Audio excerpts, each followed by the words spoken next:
Hello guys and welcome back. Today we are going to be learning about conditional statements. So as to keep my codes and to save them, I will rather create a new file for each of the day now. So I'll be creating a file called, let me just name it condition. You can name it anything you feel like.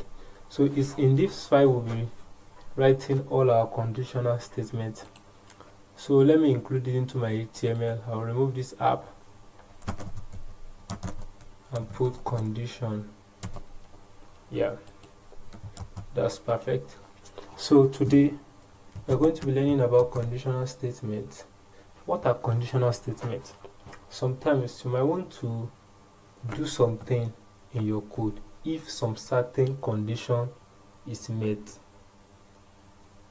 So here what you need is conditional statements, and there are ways that you can write a conditional statement in JavaScript.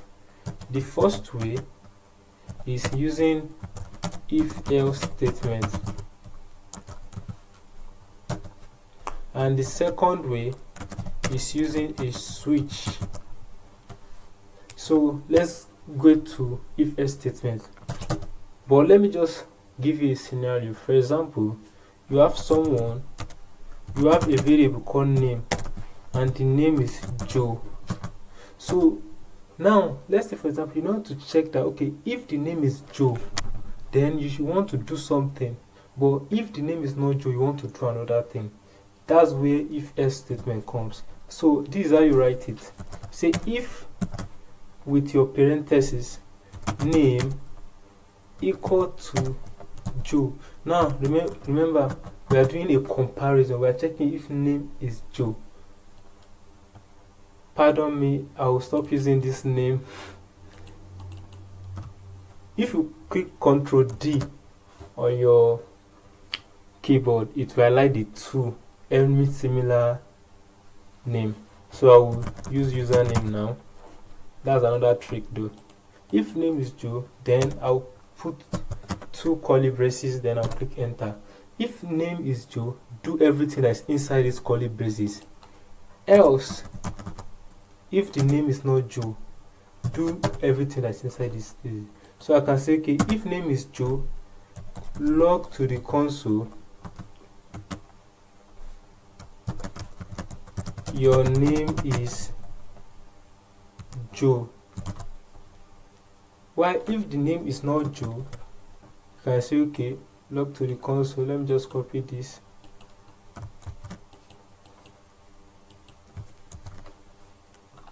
Let me say your name is not Joe and save it.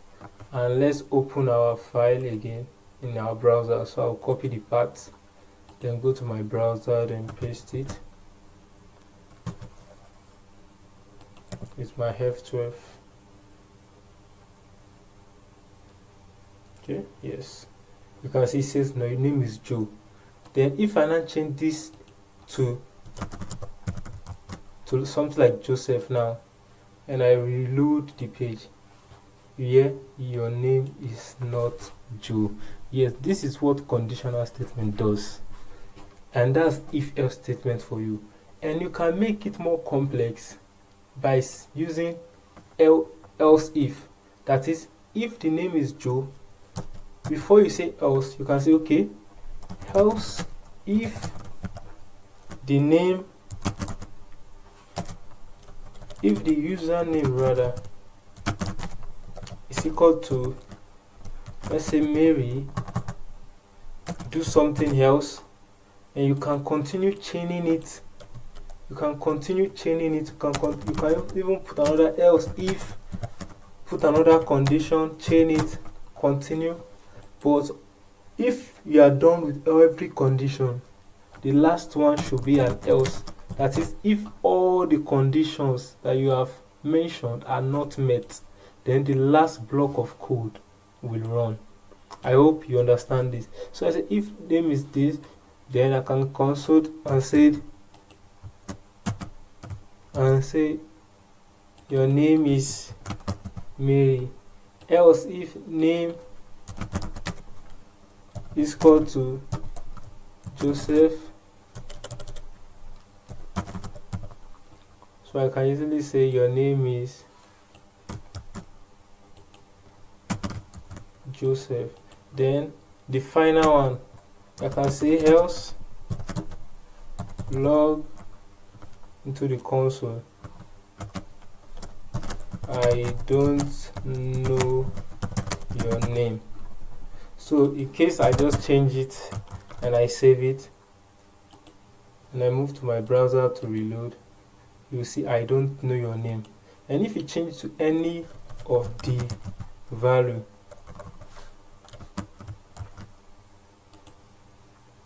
you will see that is working fine. That's if and else statement for you. Now let me just comment this out and let's look at switch statement.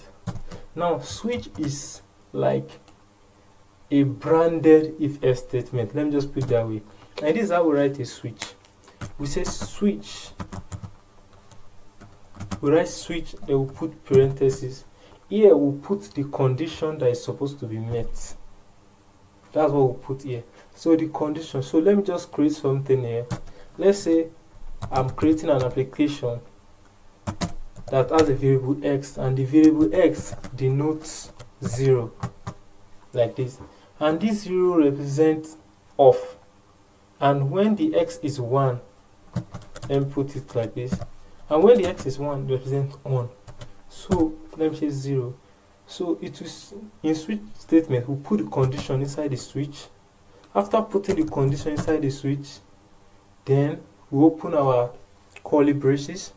After that, then inside the switch we create cases. The first case will be if the x is 0, then we'll put a column 0, do something. Then what will I say? Okay, log to the console. Let me just log off, right? Then I will go again, case 1, log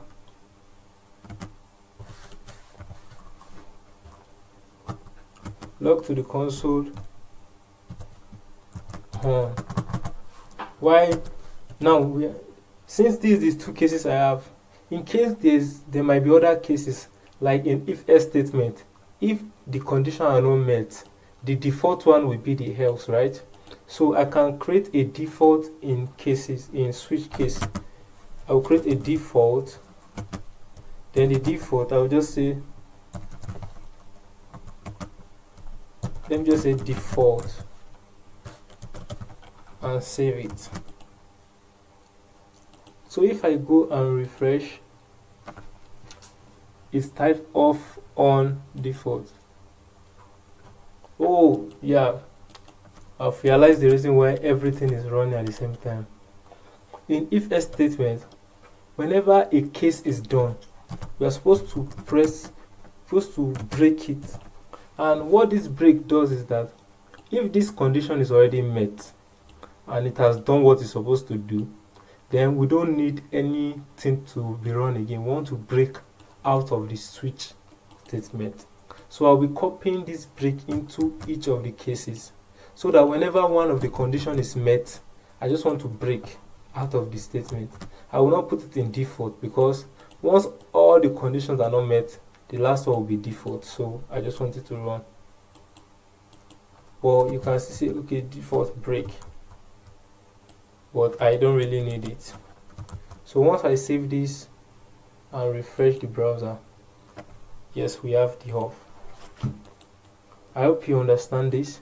Now, a cool way to really understand how to use switch statement is, let me create a variable called days of the week. And these days of the week, I'll be using a JavaScript object named date. I'll be creating a new date, and I'll be getting day. For us, let's first test this first. Let's see the output it will give us. days of the week. If I console log date of the week and I reload, I had 4. And this is because this get day option usually give us value ranges from 0 to 6, 0, 1, 2, 3, 4, 5, 6, where 0 signifies Sunday, 1 signifying Monday, 2 Tuesday, 3 Wednesday, 4 Thursday, 5 Friday, 6 Saturday. So today is Thursday, the day I'm recording this video. That's the reason why the day is giving us 4. So we can usually use these days of the week inside this switch statement like this.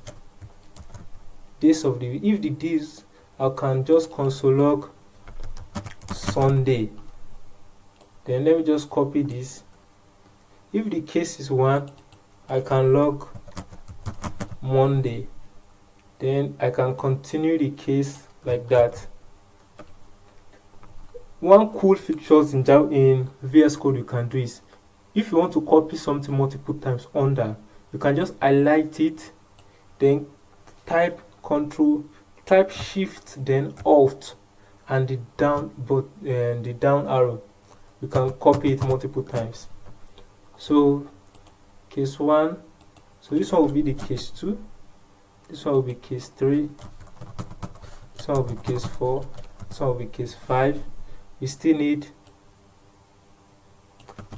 case 6, and okay, I think that's all. So, case 6. So this is Sunday, Monday.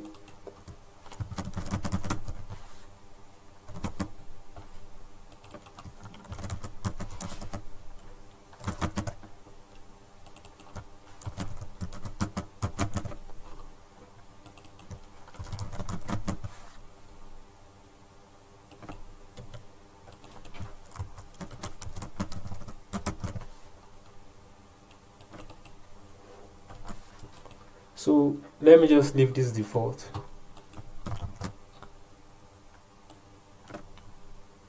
So now my switch case statement has already undone it for me. Then whenever I go to my browser and refresh, it will give me the day instead of the number. I hope you really understand the use case. In this kind of condition, switch case is better used than using if-else statement, because if we are to use if-else statement for this, we'll be saying if days of the week is 0, console log this, else if this, else if this, else if this, else if this, and the else if will be like it doesn't want to end. So you will be advised to use switch case whenever your cases are too much, but when the cases are just 2 or 3, it's advisable to use an if-else statement. I hope you enjoyed this video. I will see you in the next video.